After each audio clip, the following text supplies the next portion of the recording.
তুমি তো ফিরে আসবে বলেছিলে ক্ষুদিরাম, আর তো এলে না ফিরে।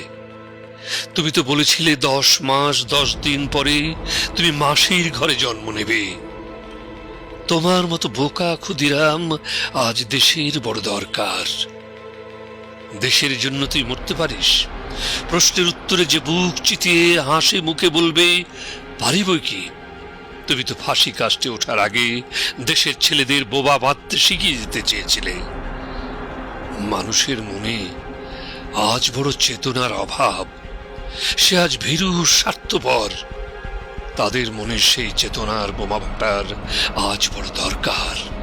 ফাঁসির দড়িতে গলা দিয়ে যে সাহস হাসি মুখে বলতে পারে ফাঁসির দড়িতে মোম লাগানো হয়নি কেন, কঠিন সত্যের মুখোমুখি দাঁড়ানোর মতো সেই নির্ভীক সাহস আজ বড় দরকার।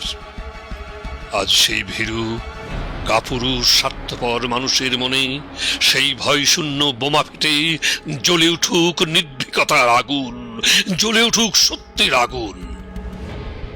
হয়তো তুমি তোমার কথা রেখেছিলে ক্ষুদিরাম, হয়তো তুমি ফিরে এসেছিলে, কিন্তু মা চিনতে পারেনি বলে অভিমান করে ফিরে গেছ।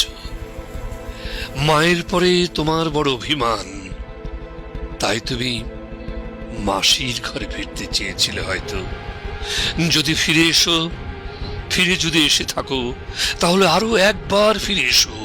ফিরে এসো বন্যশিখা, ফিরে এসো আত্মবলিদানের আগুন, ফিরে এসো। তুমি তো ফিরে আসতেই চেয়েছিলে। ফিরে এসো বারবার। তোমার আত্মাহুতির আগুনে পবিত্র হোক এদেশের মাটি, এদেশের জল, এদেশের বাতাস। কথা দিচ্ছি ক্ষুদিরাম, এবার আর চিনতে ভুল হবে না তোমায়।